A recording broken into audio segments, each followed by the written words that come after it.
अस्सलाम वालेकुम। उम्मीद है आप सब खैरियत से होंगे। आज की इस वीडियो के साथ आपकी खिदमत में हाजिर हैं।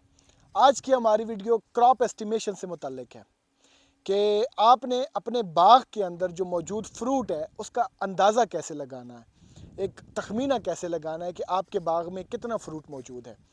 इसके बहुत से फ़ायदे हैं। सबसे बड़ा फ़ायदा तो ये है कि जब आपके यहाँ बाग में फ्रूट तैयार होता है, तो जब आपके यहाँ ठेकेदार आते हैं आपके साथ ठेका करने के लिए, तो हमारे यहाँ किसान को ये अंदाज़ा नहीं होता कि मेरे बाग में फ्रूट कितना है। तो वो जो ठेकेदार आता है वो ज़्यादातर ये होता है कि आधे से ज़्यादा मुनाफा सिर्फ ठेकेदार 15, 20, 25 दिनों के अंदर ले जाता है। सिर्फ एक अपने अंदाजे के मुताबिक, अपने तजर्बे के मुताबिक एक अंदाज़ा लगा के एक एस्टिमेटेड नंबर देता है कि भाई आपके बाग में 10 लाख में ख़रीद रहा हूँ, 20 लाख में ख़रीद रहा हूँ। हालांकि माल उसमें बहुत ज़्यादा होता है और आम किसान इस चीज़ का अंदाज़ा नहीं लगा सकता, जिसके नतीजे में वो नुकसान उठाता है।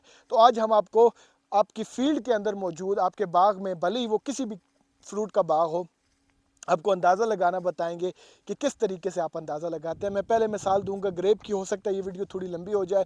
अंगूर की मिसाल दूंगा और फिर इसके बाद जो भी मुतल्लिका फल हैं उनके बारे में एक एक करके। तो शुरू करते हैं। फ़र्ज़ करें कि आपके पास 1 एकड़ ज़मीन है और आपने उस 1 एकड़ ज़मीन में 6 बाय 6 फीट के फासले पे, यानी 6 फीट लंबाई और 6 फीट चौड़ाई में आपने अंगूर के दरख्त लगा रखे हैं। अब आपके पास अगर 6 बाई 6 फीट के फासले पे 1 एकड़ में आपने दरख्त लगाए हों तो आपके पास 1210 दरख्त बनते हैं, पौधे बनते हैं अंगूर के। तो फ़र्ज़ करें, मैं राउंड फिगर कर देता हूँ, 1200 पौधे कर देता हूँ। आपके पास 1200 पौधे 1 एकड़ में मौजूद हैं। अब फ़र्ज़ करें कि आपके एक जो दरख्त है उसके साथ, एक पौधे के साथ 20 किलो अंगूर लगा है, 20 किलो ग्रेप लगा है। तो अब आपकी पूरी फील्ड में कितना ग्रेप मौजूद है, तो इसका अंदाज़ा, इसका तरीक़ेकार ये होता है। यहाँ पर जो हम तरीका अपनाते हैं वो ये होता है कि हम सबसे पहले पौधे से क्लस्टर गिनेंगे, गुच्छे गिनेंगे, खोशे गिनेंगे कि इसके साथ कितने खोशे लगे हैं। फ़र्ज़ करें कि मैं गिनता हूँ, यहाँ पे मेरे पास 40 खोशे हैं पहले दरख्त के साथ। फिर मैं 15-20 दरख्त छोड़ के आगे चला जाता हूँ और ये मैं कापी में लिख लूँगा कि पहला पौधा और मेरे पास कितने खोशे हुए, 40 खोशे हो गए। अब मैं जाता हूँ 15-20 दरख्त आगे और वहाँ जाके मैं उस दरख्त के साथ गिनता हूँ। फिर मैं लिखता हूँ 2, उसके साथ फ़र्ज़ किया निकला है 45। फिर मैं जाता हूँ, इसी तरीके से मैं पूरी जो आपका बाग है उसमें फिरता हूँ। 1 एकड़ का बाग है, 1200 दरख्त हैं, 1210, और मैं तकरीबन 20 मुख्तलिफ दरख्त मुख्तलिफ जगह पे जो रेंडमली चुनता हूँ उनको और उनके खोशे गिनता हूँ। जब मैं 20 मुख्तलिफ दरख्तों के खोशे गिनूँगा तो मेरे पास एक नंबर आ जाएगा, यानी पहले के साथ 40 थे, दूसरे के साथ 45 थे, तीसरे के साथ 42 थे, चौथे के साथ 50 थे। तो मैं इन 20 जो भी दरख्त हैं, इनके खोशे, इनके जो भी क्लस्टर हैं, मैं उनको जमा कर लूँगा। इन 20 को जमा करने के बाद मैं इसको 20 पे तकसीम कर दूंगा तो मेरे पास एवरेज नंबर आ जाएगा, एक औसत नंबर आ जाएगा। उससे मुझे ये पता चल जाएगा कि मेरी जो बाग है इसके अंदर एक औसत पौधे के साथ कितने खोशे हैं, कितने क्लस्टर हैं। तो फ़र्ज़ करें कि मेरे औसत जो निकल आते हैं नंबर, वो 40 खोशे निकल आते हैं। अब जब सीज़न आएगा, ये 2-3 सालों पे मुहित प्रोसेस है, लेकिन आपको पहले साल ही अंदाज़ा हो जाएगा। फिर ये आपका बेहतरीन, मतलब आपके जो नंबर्स हैं वो अच्छे होते जाएंगे। तो फ़र्ज़ करें कि मेरा जब फ्रूट तैयार हो गया तो मैं एक पहले पौधे से एक खोशा तोड़ता हूँ, उसका वज़न करता हूँ। उसके बाद फिर मैं रैंडमली जाता हूँ 5, 10, 15, 20 पौधे छोड़ के फिर एक, और जब ये मैं तब कर रहा हूँ जब मैं यहाँ से फ्रूट तैयार करके बेचने के लिए 15-20 पौधे आगे गया, वहाँ से एक खोशा तोड़ा, उसका ले लिया। इसी तरीके से 10-15 खोशे मैंने मुख्तलिफ़ मकामात से लिए, कुछ छोटे कुछ बड़े। फिर ला के मैंने फ़र्ज़ करें 15 दरख्तों के साथ से मैंने 15 खोशे लिए, 15 क्लस्टर लिए। उन 15 क्लस्टर्स को ला के मैं तोलूँगा कि 15 का वज़न कितना है। फ़र्ज़ करें मेरे पास 15 का वज़न आ जाता है 15 किलोग्राम, और अब मैं फ़र्ज़ करें 15 का वज़न आ जाता है 7.5 किलोग्राम। अब मैं क्या करता हूँ, अब मैं उन 15 को, जो 7.5 किलोग्राम है, क्योंकि मैंने 15 दरख्तों से, सॉरी 15 खोशे लिए हैं, तो एक खोशे का वज़न कितना है, मैं 7.5 किलो से तकसीम कर दूँगा 15 को, तो मेरे पास वज़न आ जाएगा आधा किलो एक खोशे का वज़न। अब मुझे ये पता है कि मेरी फील्ड में दरख्त कितने लगे हैं, मेरे बाग में दरख्त कितने लगे हैं। दरख्त की तादाद है 1200, एक पौधे के साथ एवरेज खोशे कितने हैं, 40 हैं, और एक खोशे का वज़न कितना है, आधा किलो है। तो मैं क्या करूँगा, मैं 1200 के साथ ज़रब दे दूँगा 40 को, जब मैं 1200 के साथ 40 को ज़रब दूंगा तो मेरे पास आ जाएगा 48,000। अब मेरी बाग में 48,000 खोशा है, ठीक है। एक खोशे का वज़न कितना है, मुझे एवरेज वज़न पता है, आधा किलो है। तो मुझे पता चल गया जब मैं आधा किलो से मल्टीप्लाई करूंगा 48,000 को, तो मेरे पास 24,000 आ जाएगा नंबर। 24,000 किलो यानी आधा किलो एक खोशे का वज़न था, 48,000 खोशे हैं। तो अगर मैं डिवाइड करूंगा 48,000 को 24 के आधा किलो के साथ, तो इसका मतलब ये है कि मेरे पास 24,000 किलो वज़न का अंगूर मौजूद है मेरे बाग में। 24,000 किलो मतलब 24 टन अंगूर मौजूद है मेरे पास। अब फ़र्ज़ करें मेरे पास सुंदरखानी है, एक वैरायटी है, और मैं मार्केट में देखता हूँ कि भाई मार्केट में वो 150 रुपये किलो का बिक रहा है सुंदरखानी। तो मेरे पास 24,000 किलो है, ठीक है। तो 24,000 को जब मैं 100 से मल्टीप्लाई करूँगा तो मेरे पास 24 को 10 से करें तो आपके पास 2,40,000 और 24 लाख, और फिर 150 रुपये, तो आपका 36 लाख रुपए का फ्रूट आपके बाग में मौजूद है। नंबर्स आपके आ जाएंगे। दोबारा मैं दोहराता हूँ, बड़ी सिंपल सी तरीका।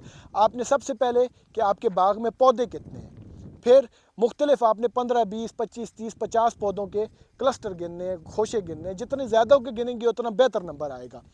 आपने 20 पौधों के गिने के खोशे कितने हैं, आपने उन 20 पौधों के खोशों को जमा करके 20 पे तकसीम किया तो आपके पास एवरेज नंबर आ गया। फिर जब आपका फसल पका है तो आपने एक 15-20 खोशों का तोड़ के पके हुए, कुछ बड़े कुछ छोटे, आपने वज़न निकाला और उसको आपने जितने आपने खोशे तोड़े थे उतने खोशों से तकसीम किया तो आपके पास एवरेज वज़न आ जाएगा।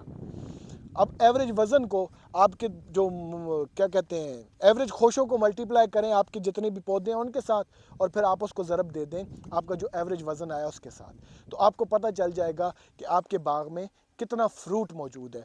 अब फ्रूट आपके सामने आ गया, मार्केट में क्या वैल्यू जा रही है, 150 रुपये किलो जा रहा है, 200 रुपये किलो जा रहा है, 250 रुपये किलो जा रहा है, उस हिसाब से आप ज़रब दे दें तो आपको अंदाज़ा हो जाएगा कि भाई मेरे बाग में 36 लाख रुपए का फ्रूट है। अब या तो आप खुद बेचें, अगर आप खुद नहीं बेचते, आपके पास कोई आता है ठेकेदार आता है और वो कहता है जी मैं बोली लगाता हूँ, ठीक है, वो कहता है मैं 10 लाख में ख़रीदूँगा, तो अब आपको मेंटली ये बात पता होगी कि मेरे पास 36 लाख का माल है, ये बंदा मुझे 10 लाख की बोली दे रहा है, तो मतलब ये कि ये 10 लाख के पीछे यार बहुत भी हुआ तो 36 का नहीं हुआ तो 35, 34, 30 लाख का तो है ना।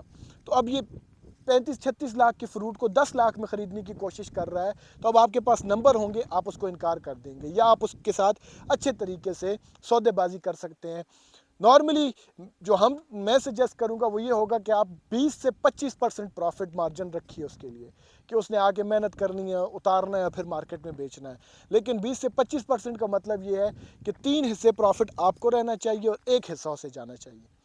अगर आपको इतना नहीं मिल रहा तो आप खुद फ्रूट उतारें, अपने ब्रांड के साथ अच्छी पैकिंग के साथ आप मार्केट में लेके जाएं और अपने ब्रांड के साथ आप मार्केट में चीज़ को उतारें। थोड़ी मेहनत हो जाएगी, लेकिन ये जो 36 लाख का फ्रूट है आप कोड़ियों के दामों मार्केट में बर्बाद करने से अपने आप को आप चंद ज़्यादा पैसे घर लेके चले जाएंगे।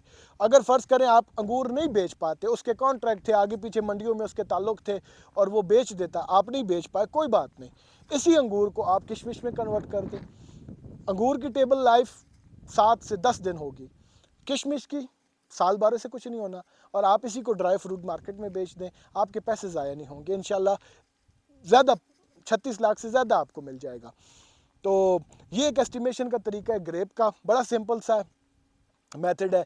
अब फ़र्ज़ करें आपके पास आम है या कोई और फ्रूट है जो किलो के हिसाब से बिकता है, तो उसका तरीक़ेकार भी ये है, आप रेंडमली 10, 15, 20 जो अभी आपके बाग के अंदर दरख्त हैं उनमें से 10, 15, 20 दरख्त चुनें, उनके नंबर गिने कि भाई एक पौधे के साथ इतने हैं, दूसरे के साथ इतने हैं, चौथे के साथ इतने हैं, उनको जमा करें और जितने पौधे आपने गिने थे, जितने पौधे उनके साथ उस पर तकसीम करें तो आपके पास एवरेज नंबर आ जाएगा।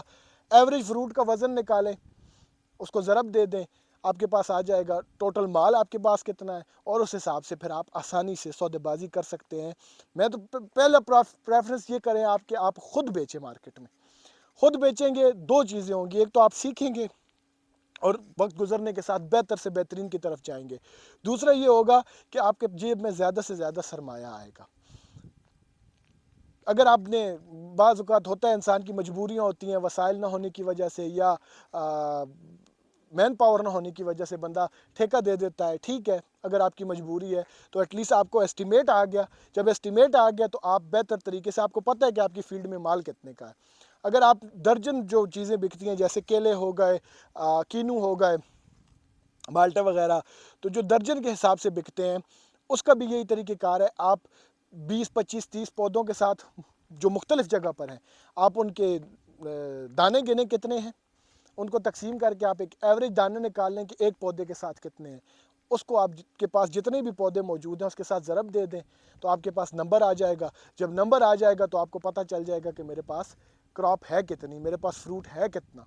और फिर उस हिसाब से जो बंदा आपके साथ आके ठेका कर रहा है, सौदेबाजी कर रहा है, तो आपको अंदाज़ा हो जाएगा कि आपके पास फ्रूट कितना है, वो उसकी वैल्यू कितनी है, और जो बंदा आपके पास ठेके के लिए आया है तो वो आपको ऑफ़र कितनी कर रहा है। अगर वो मतलब ठीक ऑफ़र कर रहा है, यानी 3 हिस्से प्रॉफिट आपको जा रहा है, 75% वैल्यू आपको जा रही है, तो और 25% उसको जा रही है, या 70-30 है तो ठीक है। लेकिन अगर इससे ज़्यादा वो मतलब कर रहा है कि नहीं जी ये है तो वो है, तो ठीक है भाई, मैं ख़ुद बेचूँगा। और इससे दूसरा ये है कि इस रिकॉर्ड को मेंटेन रखें। रिकॉर्ड को मेंटेन रखने का मतलब ये है कि आप ऐसी डायरी में लिखें कि पिछले साल यानी 2021 को मेरे पास जो एवरेज पौधे थे उसके साथ 40 क्लस्टर थे। मेरे पास एवरेज जो क्लस्टर है उसका वज़न आधा किलो था और मेरे पास इतनी क्रॉप लगी थी। जब दूसरा साल आएगा, बार आएगा, तो आपको अंदाज़ा होगा कि मेरी क्रॉप पिछले साल से अच्छी आई है या कम आई है। अच्छी आई है तो क्यों आई है, कम आई है तो क्यों आई है। इस वजह से आप अपना रिकॉर्ड की वजह से ट्रेस कर पाएंगे कि पिछले साल मैंने खाद में ये इस्तेमाल किया था, पानी इतना दिया था, तो मेरा फ्रूट अच्छा था या बुरा था। इस दफ़ा मैंने ये तब्दीलियाँ लाई हैं जिसकी वजह से मेरा फ्रूट बेहतर हुआ है। ये जितनी बड़ी कंपनीज़ हैं, ये जो हज़ारों एकड़ पे ज़मीन काश्त करती हैं और इसको मेंटेन रखती हैं, तो इनकी वजह यही होती है कि इनके पास, अगर मैं अपनी कंपनी के आर्काइव्स में जाऊं तो मुझे 20 साल पुराना रिकॉर्ड भी मिल जाएगा कि भाई हमने पानी कितना लगाया था, उस साल गर्मी कितनी पड़ी थी, उस साल हमने फर्टिलाइज़र कौन कौन सा लगाया था, किस मिकदार में लगाया था। तो भाई इस पे इतने कोई वो नहीं होता, एक पेपर भी सारी डिटेल्स आ जाती हैं। आप इन रिकॉर्ड्स को मेंटेन कीजिए, मजदूरी कितनी आई थी, ये क्या हुआ था, वो क्या, सारे मामलात को, और अगले साल फिर आप, तो उससे आपको अंदाज़ा हो जाएगा कि मेरा पिछला साल अच्छा था, ये साल अच्छा आ रहा है, मैं कौन सी तब्दीलियाँ करूँ, कौन सी खाद बदलूँ, और खाद के हवाले से मुझे कौन कौन सी तब्दीलियाँ करनी चाहिए, मेरी ज़मीन का पीएच लेवल क्या था, पिछले साल कितना था, इस साल कितना है, ये आप लगातार, तो इससे आपको एक पूरा रिकॉर्ड मिल जाएगा। क्रॉप एस्टिमेशन भी होती रहेगी और आपको ज़मीन की पूरी मालूमात मिलती रहेंगी। तो इस तरीके से आप बेहतर तरीके से फार्मिंग कर सकते हैं, ज़्यादा से ज़्यादा प्रॉफिट कमा सकते हैं और ख़ुद भी खुशहाल होंगे, अपने घर वालों को भी। और जब इंसान खुशहाल होता है तो रिश्तेदारों के साथ भी अच्छा बर्ताव कर लेता है। बहरहाल आज के लिए इतना ही। काइंडली कमेंट्स में हमें अपनी आरा से आगाह कीजिएगा कि हमारी ये वीडियो आपको कैसी लगी, और हमारी वीडियोस को आप फॉलो करें, सब्सक्राइब करें अगर आप यूट्यूब पे देख रहे हैं, और इन्हें ज़्यादा से ज़्यादा शेयर करें ताकि हमें इससे मोटिवेशन मिले और हम आपकी मदद कर सकें। कुछ गलत हुआ हो तो हमारी काइंडली तस्हीह भी कीजिएगा। बाकी आज के लिए इतना ही, मिलते हैं अगली वीडियो में। तब तक के लिए अपना और अपने प्यारों का ख्याल रखिएगा। अल्लाह हाफिज़।